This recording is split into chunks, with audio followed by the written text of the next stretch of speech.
Bismillahirrahmanirrahim. Assalamualaikum warahmatullahi wabarakatuh. Para siswa sekalian, selamat bertemu kembali dalam pembelajaran kimia SMA bersama saya Ayudin SPD, guru SMN Satuan Siang Kabupaten Subang, Jawa Barat. Pada kesempatan ini materi yang akan dibahas yakni tata nama senyawa. Ya, materi ini dipelajari di kelas 10 semester 2 dan pokok materinya yaitu stoikiometri. Mari kita ikuti uraiannya.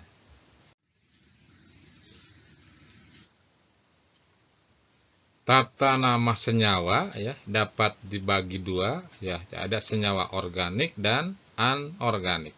Nah, pada video pembelajaran ini yang akan dibahas yakni tata nama senyawa anorganik. Kemudian tata senyawa anorganik dapat juga dikelompokkan menjadi 5 ya.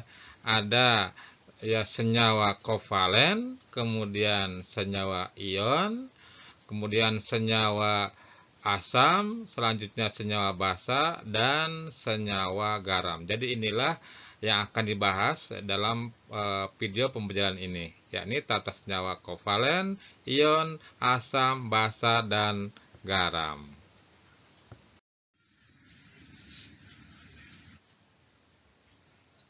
Tata nama senyawa kovalen. Senyawa kovalen adalah senyawa yang dibentuk melalui ikatan kovalen. Umumnya antara unsur non-logam dan biner. Ya, biner itu dua jenis unsur. Ya. Jadi non-logam, dua-duanya bukan logam. Aturan penamaannya, ya, yang pertama disebut angka indeks dan nama unsur pertama, diikuti angka indeks dan nama unsur berikutnya yang berakhiran ida. Jadi yang berakhiran itu unsur yang keduanya.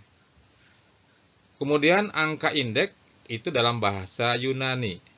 Dan selanjutnya angka indeks 1 untuk unsur yang pertama tidak disebutkan. Jadi unsur yang keduanya disebutkan. Inilah aturan penamaan untuk senyawa kovalen. Angka indeks dalam bahasa Yunani itu sebagai berikut ya. 1 itu mono ya. 2 di, 3 tri, kemudian 4 tetra ya. 5 penta, 6 heksa, 7 hepta, 8 okta, 9 nona, 10 deka. Nah, di sini saya kasihkan sampai 10 saja ya. Misalnya contohnya CO ya, berarti ini indeks C1, indeks O juga 1 ya. Tapi yang satu nggak usah sebutkan untuk yang pertama. Maka namanya karbon monoksida ya. Bukan monokarbon monoksida, tapi karbon monoksida. Yang keduanya untuk mono disebutkan. Berikutnya CO2, berarti namanya karbon dioksida ya. Bukan monokarbon dioksida. Cukup karbon dioksida. N2O3 ya, namanya dinitrogen ya, 2 nitrogen trioksida, 2 oksigen ya, karena yang kedua berhydrida. Kemudian Cl2F7 kan namanya dikloroheptafluorida. PCl5 fosfor pentaklorida ya, 5Cl pentaklorida. SO3, S itu adalah belerang ya, belerang atau sulfur belerang. Jadi namanya belerang trioksida ya, 3 oksigen trioksida. Selanjutnya OF2, O-nya 1 berarti oksigen, F-nya 2 difluorida. Nah, ada kecuali misalnya kalau untuk yang lazim ya, yang sudah dikenal itu biasa dengan nama itu ya, misalnya H2O. Jadi namanya bukan dihidrogen monoksida ya, walaupun itu tidak salah, tapi cukup ini dikenal dengan nama air. Kemudian ini yang lazim juga NH3. Jadi namanya amoniak ya, tidak usah disebutkan nitrogen trihidrida, tapi cukup amoniak. Jadi untuk yang lazim yang sudah biasa kena dengan nama itu saja. Ya, inilah beberapa contoh penamaan senyawa kovalen.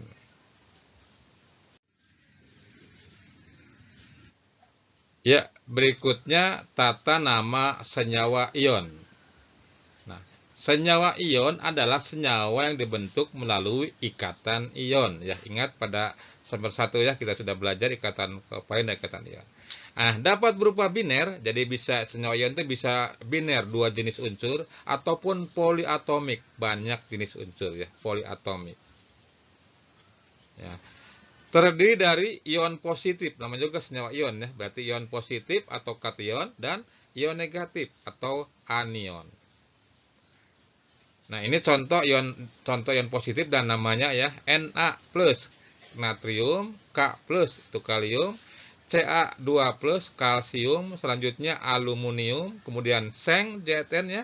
Kemudian ini besi 2, kemudian Cu tembaga 1. Jadi kalau ini plusnya itu adalah biloknya ya. Ingat pelajaran sebelumnya kita udah belajar biloknya. Jadi kalau yang biloknya 1 ya plus saja. Yang biloknya 2 itu plus 2. Kemudian yang biloknya lebih dari suatu macam, misalnya besi, maka dituliskan biloknya berapa. Misalnya besi 2, karena besi itu ada bilok 2, ada 3. Maka di sini yang ini adalah bilok yang 2, Fe2+. Kemudian tembaga juga ada biloknya, ada 2 macam. Ada yang 1 dan ada yang 2. Dan yang ini itu yang 1. Makanya namanya tembaga 1 ya. Kemudian anionnya saya Cl-, berarti klorida ya. Kemudian Br-, bromida. Kemudian SO4, 2- sulfat. PO4, 3- fosfat. Selanjutnya nitrat. Kemudian klorat ya. Kemudian ini karbonat. Jadi kalau anionnya satu jenis unsur itu berakhir ida ya, satu jenis unsur ya. Kemudian kalau lebih tidak berakhir ida. Ini kation dan anion ya.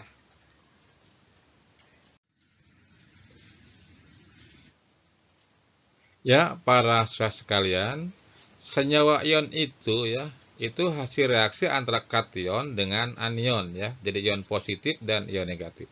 Nah, para siswa sekalian, sebelum kita membahas bagaimana aturan penamaannya ion ya, lebih dahulu bagaimana menuliskan rumus senyawa ion ya. Sekarang misalnya ion Na plus ya bereaksi dengan ion Cl- itu rumus senyawanya adalah ini tinggal digabungkan ya, kation dengan anion. Tapi setelah digabungkan ini harus 0 jumlahnya. Nah, ini kebetulan sudah 0 ya. Jadi di sini langsung rumus senyawanya NaCl. Ya, muatannya kemana? Hilang ya. Karena Na plus dengan Cl-. Jadi hilang. Jadi netral ya. Nah, contoh 2 misalnya K plus ya bereaksi dengan SO4 2- ya. Bagaimana rumus senyawanya? Ya, lihat ini dijumlahkan belum 0 ya. Kan K-nya plus, SO3 SO4-nya 2- ya, belum 0. Maka supaya 0 K-nya harus 2 buah ya, supaya 0. Maka rumus senyawanya berarti K2SO4 ya, muatannya hilang. Jadi angka 2 itu jadi indeks dari K itu ya, 2 butir K jadi indeks K2SO4. Nah, berikutnya Ca2 plus ya bereaksi dengan PO4 3- ya. Ini lihat belum 0 ya kalau dijumlahkan. Ini 2 dengan -3 ya. Maka supaya 0 ya dibuat sedemikian rupa berapa jumlahnya ya. Jadi Ca-nya kita buat 3 buah kan jadi plus 6 kan. Nah, PO4-nya juga 2 buah supaya 6 kan. Nah, ini nanti yang merah ini jadi indeks masing-masing ya. Jadi rumus senyawanya adalah ya Ca3 PO4 2 kali ya. Ini pakai kurung PO4-nya karena angka 2 itu untuk PO itu punya PO4, bukan punya P atau punya O saja, jadi PO4. Berikutnya misalnya Zn2 plus ya bereaksi dengan Br- ya, Br- ya. Ini jumlahkan juga belum 0 ya. Nah, ini supaya 0 Br-nya harus 2 butir ya, jadi 2-. Nah, maka rumus senyawanya jadi Br2. Ini enggak pakai kurung ya, Br-nya. Karena cuma satu Br saja, satu jenis. Ya. Berikutnya Fe3 plus. Ini besi yang 3 ya, yang biloknya 3. Nah, ini juga dijumlahkan dengan NO3- itu belum 0 kan. Maka ini NO3-nya harus 3 ya, 3- sehingga jadi 0. Nah, rumus senyawanya berarti ya Fe NO3 3 kali ya. Jadi Angka 3 yang merah itu menjadi indeks untuk NO3, pakai kurung. Ya. Berikutnya Cu yang 2+, berarti tembaga yang 2 biloknya ya. Bereaksi dengan ClO3 min, ya ini juga belum belum 0 ya. Maka ClO3-nya harus 2 buah ya. Nah, rumus senyawanya adalah Cu ClO3 2 kali. Ya. Sekarang bagaimana nama senyawanya ya? Bagaimana aturan penamaan untuk senyawa ion? Ya, aturannya nama senyawa ion adalah rangkaian ya nama kation depannya ya diikuti nama anion. Nah, indeksnya tidak usah disebutkan. Jadi cukup dirangkaikan nama kation dan nama anion. Tadi yang contoh sebelumnya ya, Anda harus hafalkan itu nama kation dan anion. Ya, jadi misalnya yang pertama ini ya, yang pertama itu berarti kationnya Na natrium, kemudian anionnya Cl klorida kan, maka namanya natrium klorida. Kemudian yang kedua ya, anionnya kationnya K kalium kan, kemudian anionnya sulfat, maka namanya ya kalium sulfat. Jadi tidak dikalium, 2 kalium tidak ya, cukup kalium sulfat. Kemudian yang ketiga namanya adalah ini Ca berarti kalsium kan, PO4 berarti fosfat, maka namanya kalsium fosfat. Jadi bukan trikalsium difosfat, salah ya. Jadi indeksnya tidak usah sebutkan, kalsium fosfat. Berikutnya ini adalah seng bromida. Ya, selanjutnya ini besi ya. Ini besi yang 3. Kalau tadi contoh yang besi 2 ya, ini besi yang 3. Maka namanya besi 3 nitrat. Ya, ini nama NO3 nitrat. Kemudian ini yang selanjutnya ini Cu. Nah, ini Cu yang 2, tembaga ya. Maka namanya tembaga 2 klorat. Ya, ini contoh penamaan senyawa ion. Jadi cukup digabungkan ya nama kation dengan nama anionnya, indeksnya tidak usah disebutkan untuk senyawa ion. Ya, para sekalian, sekarang bagaimana tata senyawa asam. Nah, sebelum bagaimana tata senyawanya, ya kita ini kan asam itu apa ya? Nah, senyawa asam itu adalah senyawa yang terbentuk dari ion H+, H positif ya, dengan anion ya. Namun walaupun ini ada ion H+ dengan anion, ini ikatannya tetap ikatan kovalen. Jadi ini senyawa asam itu non logam semua ya. Nah, anionnya itu sering disebut sisa asam ya. Jadi kalau asam hanya dibuang maka sisanya jadi sisa asam. Nah, asam dapat berupa senyawa biner ya atau juga poliatomik. Jadi ada asam itu ada yang 2 jenis atom, ada yang lebih dari 2 atau poliatomik. Nah, rumus asam bisa dirumuskan HNX ya di sini. H-nya adalah hidrogen ya, kemudian X-nya adalah sisa asam atau anion ya.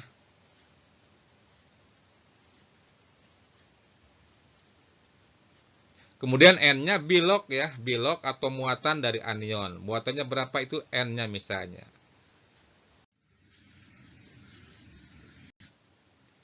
Nah, aturan penamaan asam ya adalah ya diawali dengan kata asam diikuti nama sisa asam. Jadi gampang ya penamanya.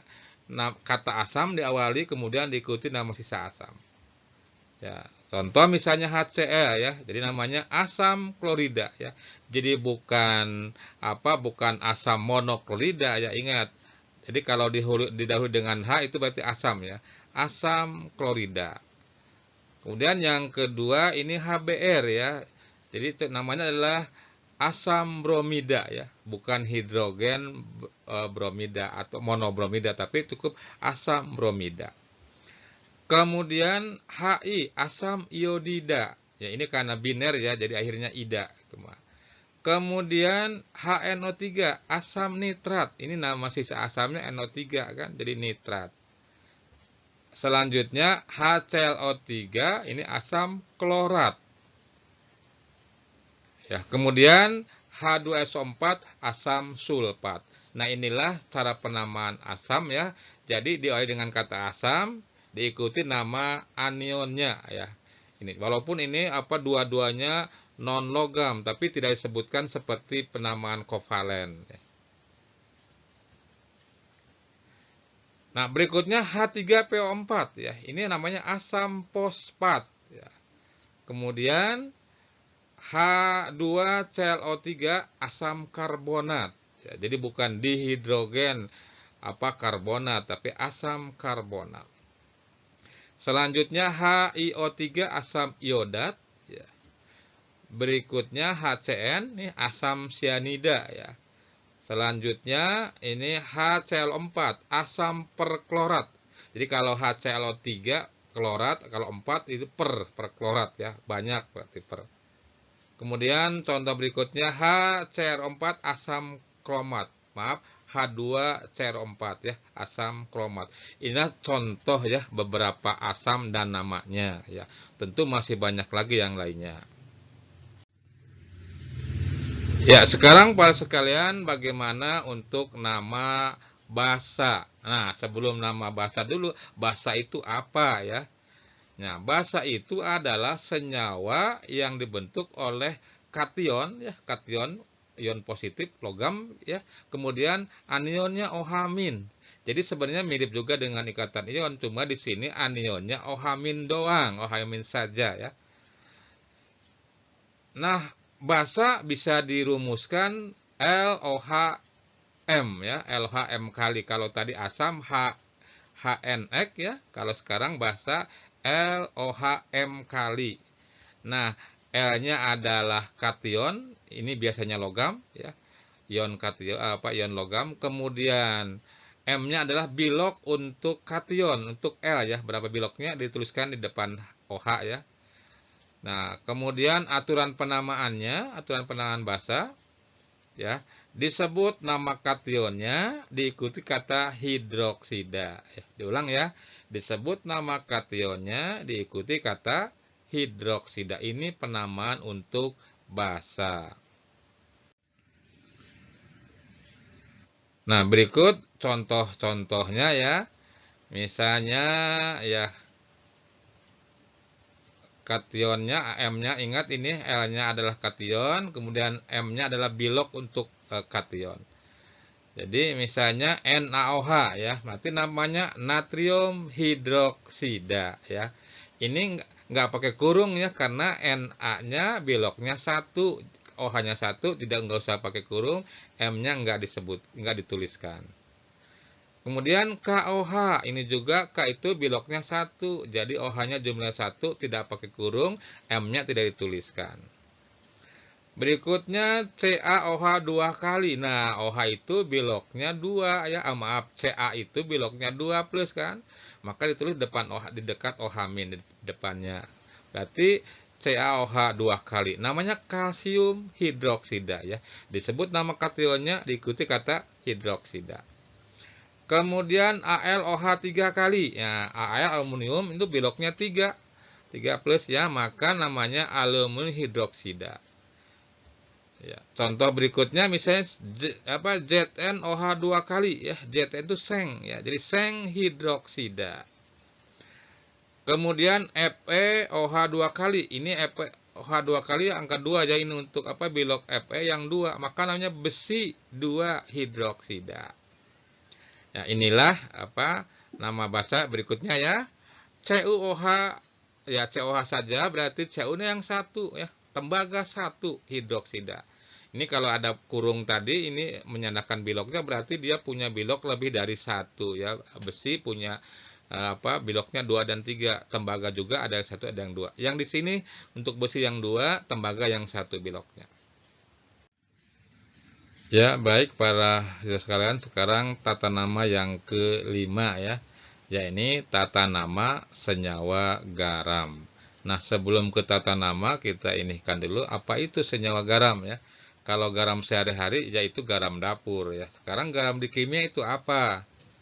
Nah, garam itu adalah senyawa yang terbentuk dari kation ya, ini biasanya logam, dengan anion atau namanya sisa asam. Nah, rumus umumnya Ln X M ya, di mana L-nya adalah kation ya atau logam.